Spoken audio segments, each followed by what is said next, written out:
Now let's delve into the conversation for the day. Mixed reactions have continued to trail the choice of former Borno State Governor Kashim Shettima as the running mate to the presidential candidate of the All Progressives Congress, Bola Asiwaju Ahmed Tinubu.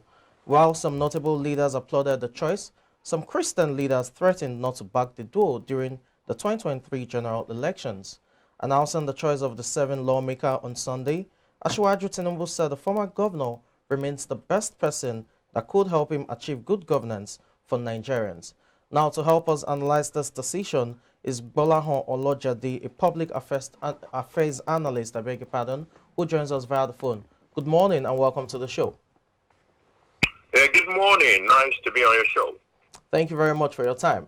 What do you make of Asiwaju Bola Ahmed Tinubu's decision to go for the former Borno State governor? Okay, I have seen this coming maybe like 2 months or over 1 month ago, looking at the options before him vis-a-vis the other candidate that he will need to compete with. Okay. From the perspective of a politician, which is maybe slightly different sometimes from that of the generality of the people. For the politician, the number one thing that is most important to him is vote. What is the best way for me to get the maximum number of votes? That is the number one calculation on the mind of the vote of the politician. Now, for the people, on the other hand, they are worried more about certain incidences in the polity. Issue, for example, in Nigeria, we are thinking of unification. We are thinking of the current administration has been accused severally of issues of nepotism. There is religious related issue, a very religious environment.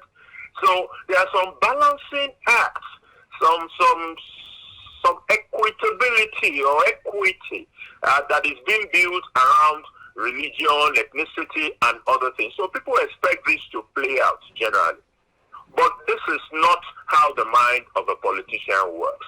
It is what will deliver the maximum votes that the politician will go for. And that is what we have seen. So I expected Shettima way back ago that, this looks like the most probable guy that this guy is going to choose. So I wasn't surprised, I must say. Okay, looking at Shettima now, there were talks of, the Borno State Governor, Professor Babagana Zulum, as well, being in the equation in terms of, the Northeast region to be the running mate. Why Shettima? Why precisely Shettima? Okay, Zulum has an assignment at hand. Incidentally, Zulum was handpicked by the same Shettima for this assignment that he has. Zulum is Shettima's guy. He went to the university and said, this guy, I've done this, I've done that.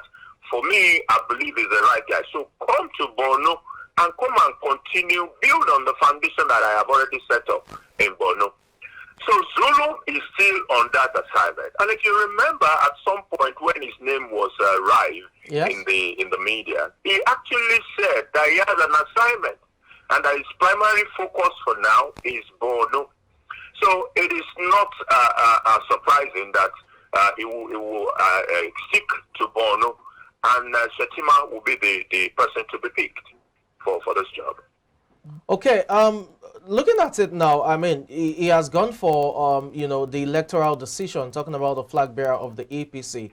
The Northwestern governors, that's the Northwest region, they were of the opinion that, they had more numbers, they had the votes, and the running mate should come from them. Do you buy into that, notion from the Northwestern governors?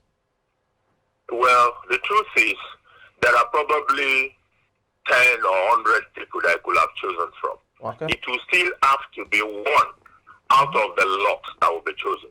Yes. And when you choose one, you're still going to have this same issue about people saying, you didn't choose me, you should come and compensate me. Actually, when you look at some of the other people in that Northwest I could have chosen, people will say, El Rufai, Ganduje, then there's the Jigawa. Now, when you look at those guys, they are actually a lot more controversial than Shettima. When it comes to picking VP2, you must, as much as possible, avoid issues that will lead you into controversy. Ganduje had almost scattered the hierarchies of APC in Kano, with people like Abdul Mumini leaving the party and some other things. We also know about Rufai. Rufai is not even someone who can really be a VP. You will be committing suicide, making an Rufai. Your vice president is what we call an alpha male. So you're going to be having disagreement upon disagreement with a VP like Rufai. So these are some of the things that I believe must have gone into that calculation for picking Shettima. And when you pick Shettima, a Muslim from an illustrious northern family, the popularity will cut across the entire north, not just northeast. Okay. Now looking at the Muslim tickets, do you think they stand a chance to winning the elections winning the polls and the coming elections, being the fact that Nigeria is not predominantly a Muslim nation? Well, the north is predominantly Muslim, while the south is predominantly Christian. If you take this particular candidate, Bola Ahmed Tinubu, and you go from zone to zone, let's start from the southeast. If Bola Ahmed Tinubu decides to choose the president of Khan, or if Pope was available to be chosen, Bola Ahmed Tinubu will still lose in the southeast. Choosing the Pope or Khan president will not make southeast a domain where he will win. Come to the south. Whoever he decides to pick in the south, whether it's a Christian or no matter how Christian that person is, he still will not do well in the south. That is the reality. In the southwest people are not that religious conscious people. Most of the families in the southwest are like 50% Muslim, 50% Christian. So they don't really care. They're not exactly sensitive to matters of religion as a core southwest person. And you will see that in the family of the candidate himself, where the wife is an ordained minister in a Pentecostal church. You also see that running through Lagos, whether it is Fashola you pick, who was the Fashola is a Christian, his wife is a staunch Catholic.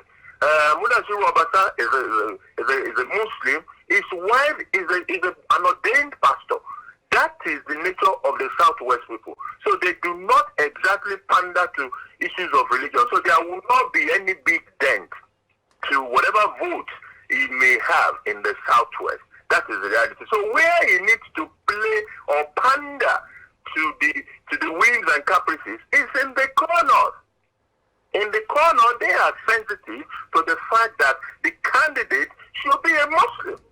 And because he is a politician, what he wants is votes.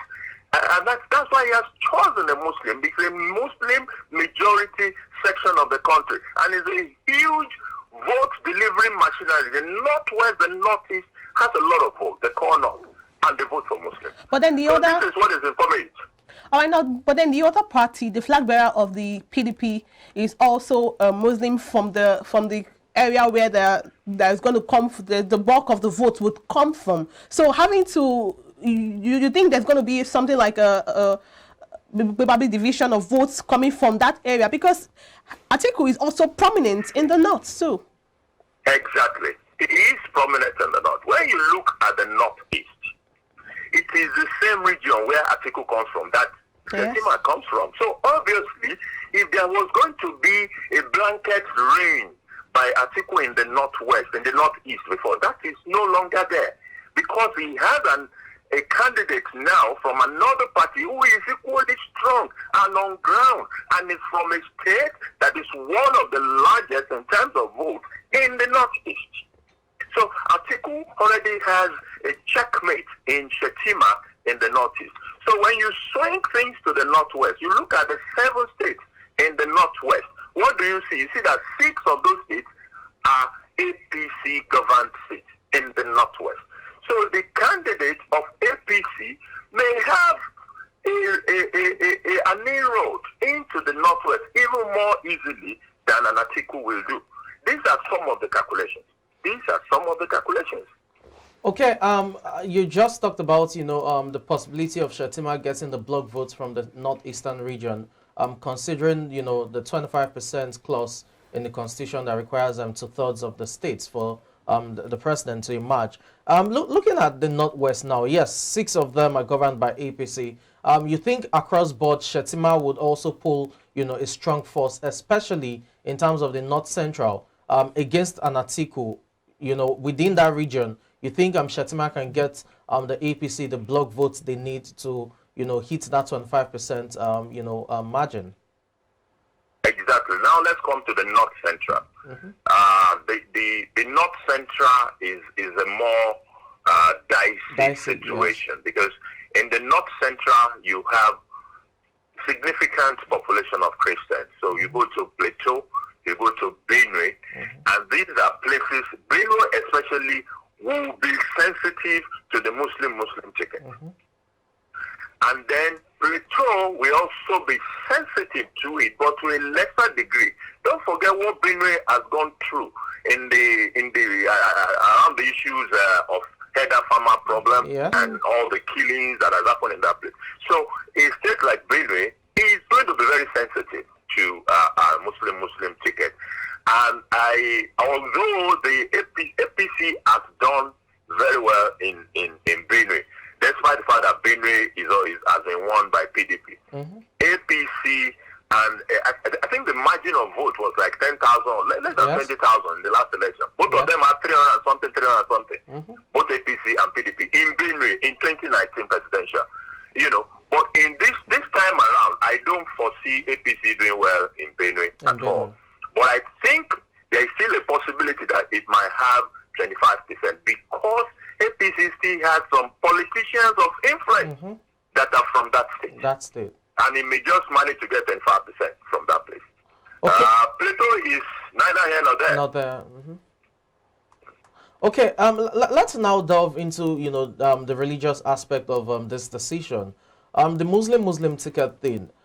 Quite all right, we're a nation that is secular in that sense, but should we really dwell on this religious divides, or we should just look out for people who are competent and can get the job done? Okay. Let me start with what I call the peculiar arrogance of the two major religions, the Christians and Muslims. Okay. There is this assumption that goes around with them that they are the only religion in Nigeria. The only religion in Nigeria. And that is why somebody is saying, oh, it has to be Muslim Christian ticket. What about my grandfather who was a traditionalist, but still around? Shouldn't somebody consider him too? Yes. And as a matter of fact, most of these people that are calling themselves Muslims and Christians are still people who are traditionalists at heart. In the night, you know what some of them do. So all these religious matter are mere instruments of, number one, manipulation, number two, calling favor in one's direction.